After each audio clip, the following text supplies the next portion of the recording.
Breaking right now, Meghan, the Duchess of Sussex, do we still have to call her that?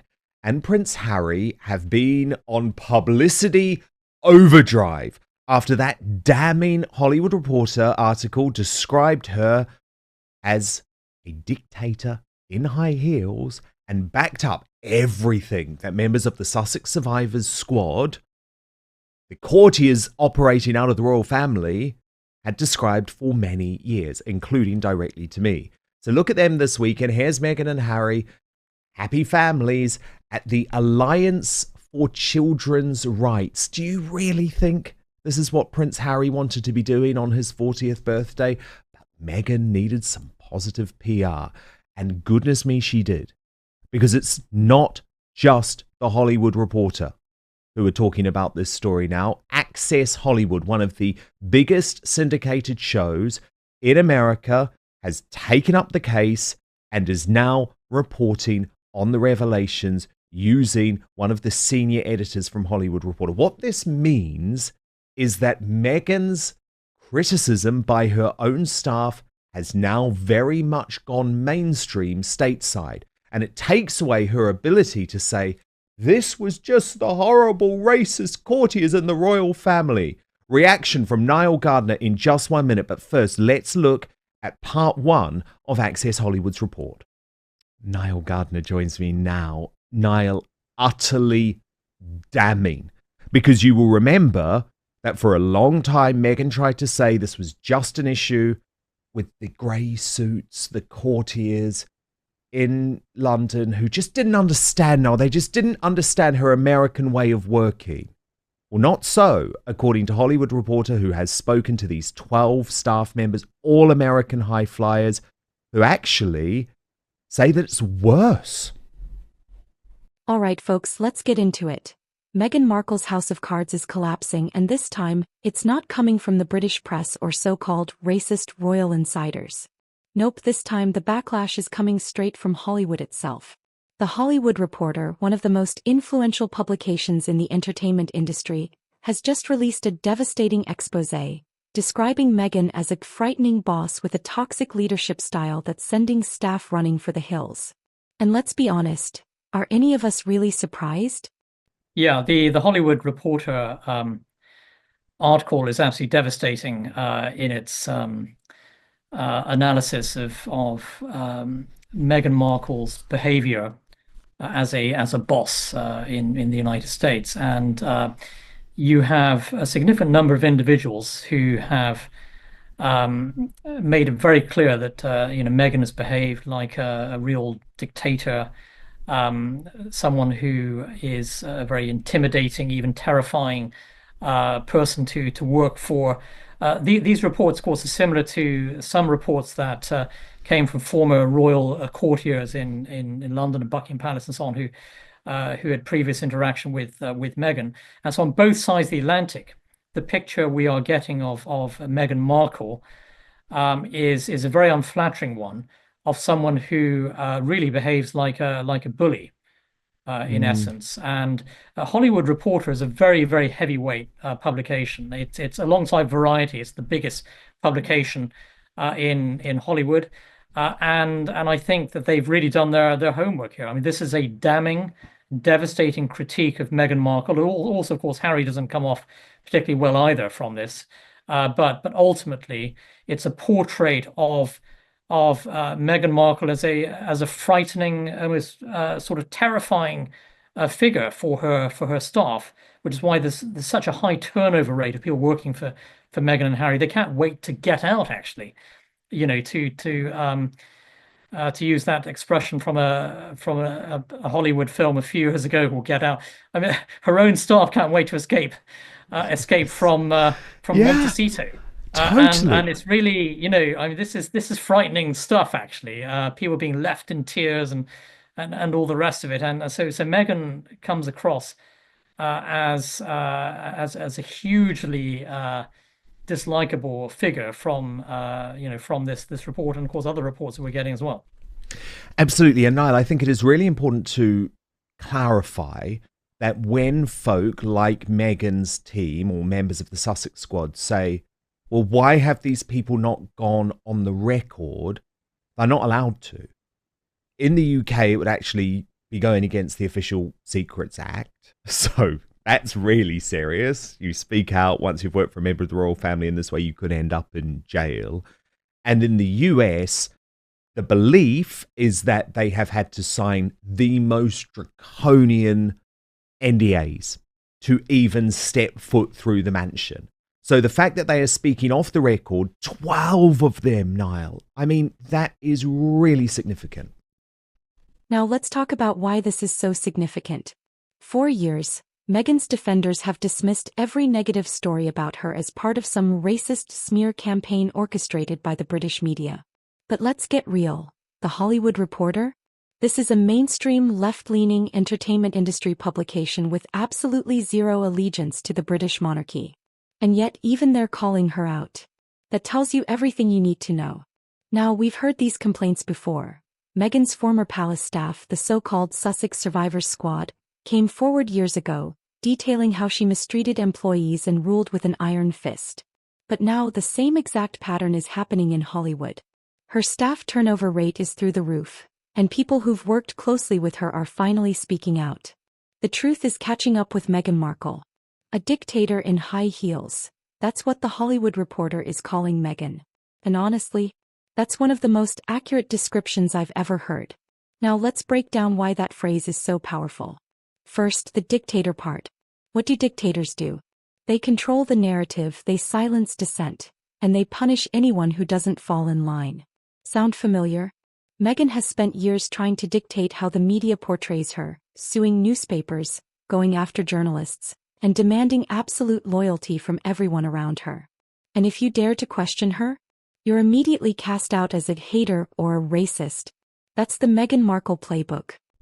It's a very large number of people here, and clearly, I mean, the picture painted by the Hollywood Reporter here is of a culture of fear within Meghan's sort of empire, actually, and I think that many of her own staff are now revolting against that. They've left. They've had enough. Meghan Markle, it has to be said, is a hugely narcissistic individual with a long track record, of course, of vicious attacks against the royal family, and in my view, a long track record of outright lies against the royal family. She's someone who was extremely disrespectful, of course, towards the Queen.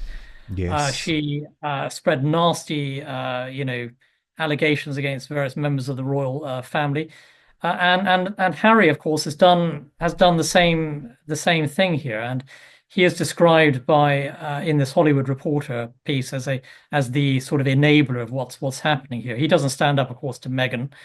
And I think that Harry also doesn't come across in a very flattering way from this latest report.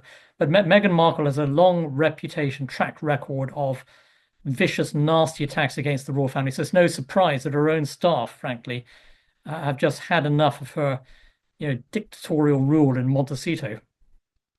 Indeed. And look, the second part of this bombshell Access Hollywood report, which we'll take a look at now, Nile, actually juxtaposed the claims from her staff members with the comments that she made on her Archetypes podcast, where she was defending the fact that she had been accused of being demanding in the past. I'll get you to react off the back, but watch this.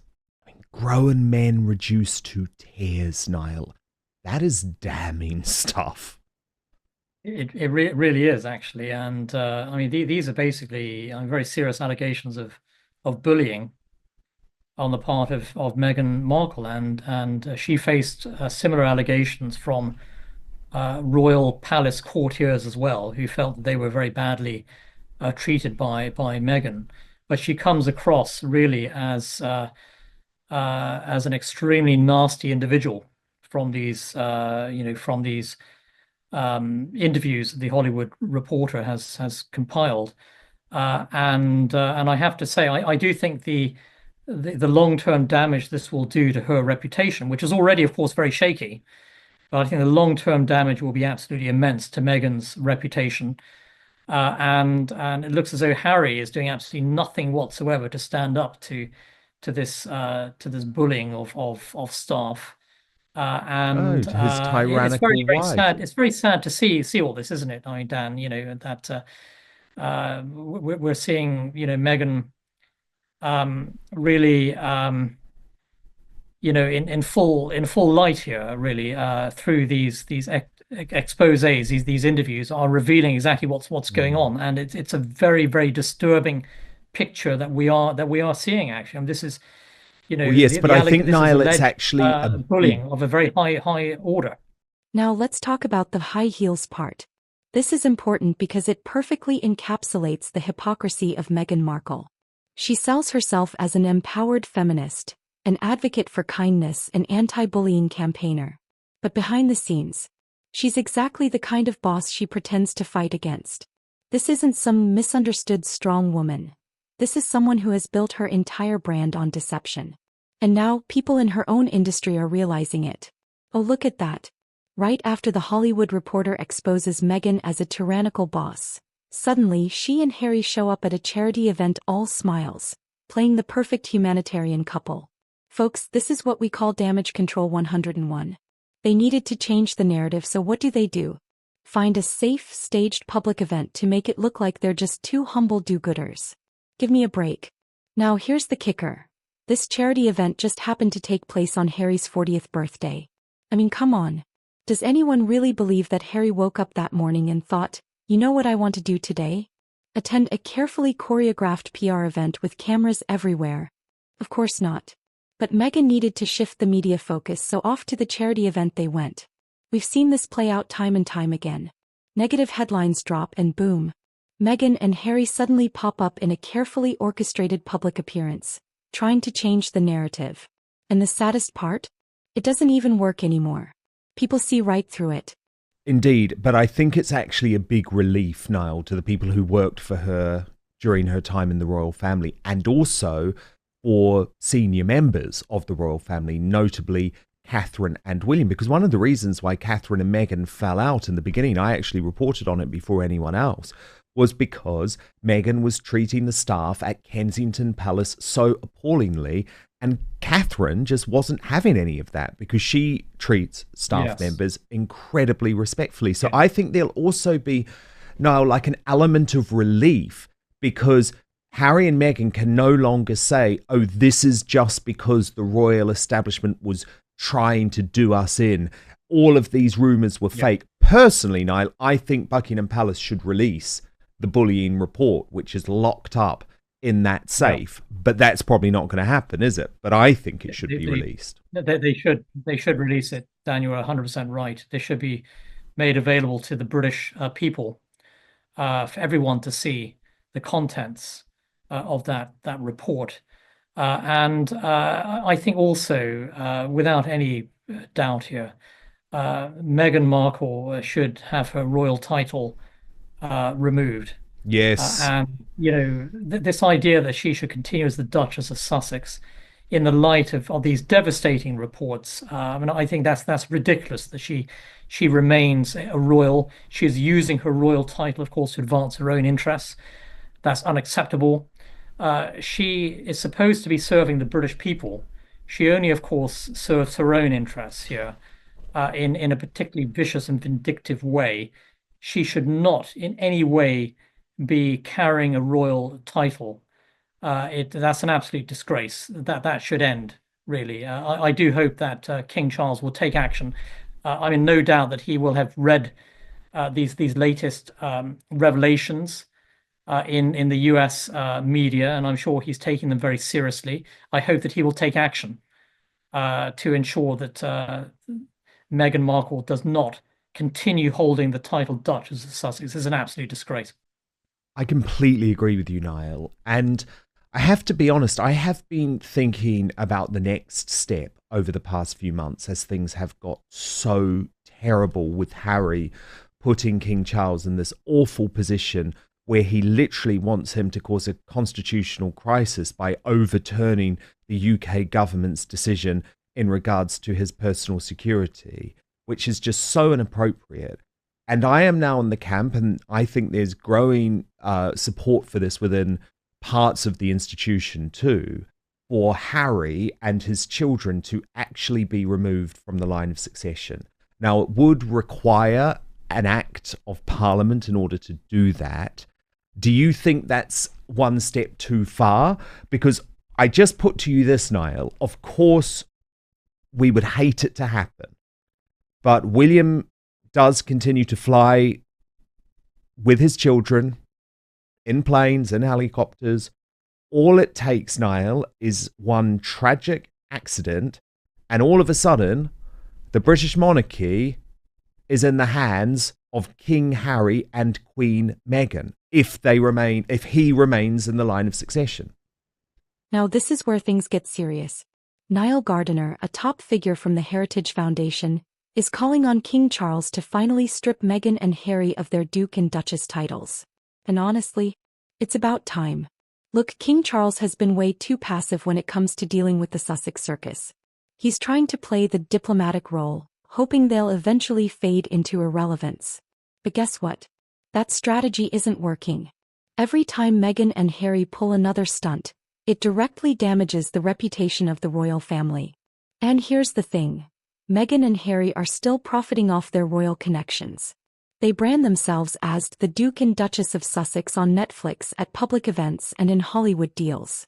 So they want all the benefits of royalty without any of the responsibility. I think undoubtedly there's going to be a lot of debate really about the line of succession issue. I don't see the British government taking any action over this. I mean, not least, of course, a Labour government that Quite woke. Ideologically, I guess, has some sympathy for sort of Meghan and Harry, really. But I do think that there is just a massive contrast between the heart of public service that you see from William and Catherine, the Princess of Wales. You compare that with the selfishness, the narcissism of Harry and Meghan. There's just a gulf of difference between the two. And William and Kate, they live their lives for the royal family, for the monarchy, for the British people. Harry and Meghan are just focused upon themselves, their own personal enrichment. They do not in any way dedicate themselves to serving the monarchy or the British people, which is why I believe that both of them should have their royal titles removed, the Duke and Duchess of Sussex. And I'm just full of admiration for William and Catherine and what they do actually for the British people. There's so much that Harry and Meghan can learn actually from William and Catherine. They are just in different, they're worlds apart in the whole character, heart of service, what they do. And it's very sad to see how, frankly, Meghan and Harry have tarnished the image of the royal family, the reputation of the royal family, because of their selfishness and their narcissism, and also the outrageous behavior that we're seeing as well from Meghan towards her own staff, which cannot have any other effect other than I think harming the broader image of the royal family. I mean, her behavior is absolutely revolting, and I think King Charles has got to take action here and remove the Duke and Duchess of Sussex titles from both Meghan and Harry. I mean, the King's got to lead on this. King Charles needs to put a stop to this nonsense now. The writing is on the wall, folks. Meghan's carefully crafted public image is collapsing. The British royal family sees through it. Hollywood sees through it. And now the general public is waking up to the truth. Meghan has spent years trying to manipulate the media, control the narrative, and silence her critics. But guess what? The truth always comes out. And her time is up. Alright folks, if you enjoyed this breakdown, hit that like button, subscribe for more. Should King Charles finally strip Meghan and Harry of their royal titles? Let me know your thoughts in the comments below.